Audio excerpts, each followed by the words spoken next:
Et salut tout le monde, c'est Lego Rexan et on se retrouve aujourd'hui pour parler d'un set qui est sorti à l'honneur du film Star Wars The Force Awakens, ou plus couramment parlant Star Wars épisode 7.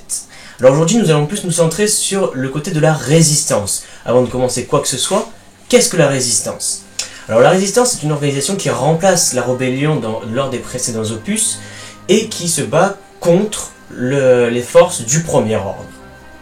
Alors Lego nous fournit cette année le set de référence 75131, le Resistance Trooper Battle Pack. Alors pour la face avant nous retrouvons une illustration du set avec la bannière de 2016.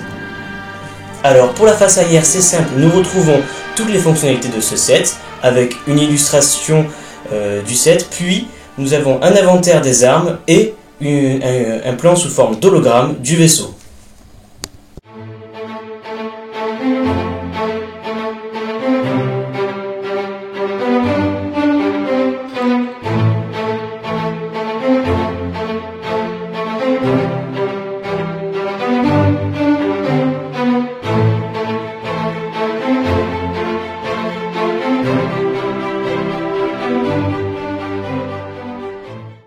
Et voilà, donc le vaisseau est fini de construire, donc on peut constater qu'il est assez petit, mais nous allons nous rapprocher pour le voir de plus près.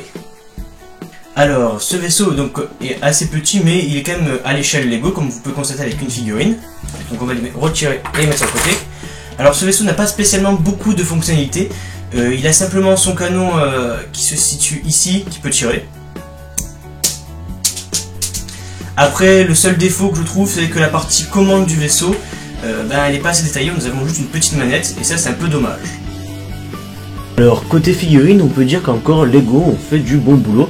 Nous avons donc là un résistant basique avec une couleur tan normale, il est sérigraphié sur le torse, et nous avons eu deux exemplaires de cette figurine. Nous avons pour la suite une autre figurine qui est très ressemblante, qui est en dark tan, le casque est pareil, et donc c'est toujours un résistant, donc il a l'air d'être un grade un peu surélevé.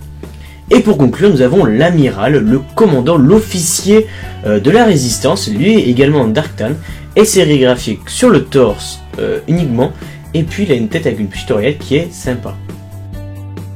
Alors voilà, pour conclure cette vidéo, je trouve déjà que c'est quand même un set assez sympa. Niveau figurine, c'est assez homogène. Nous avons quand même des belles figurines, donc deux soldats basiques, un soldat qui paraît un peu plus haut gradé, et un amiral.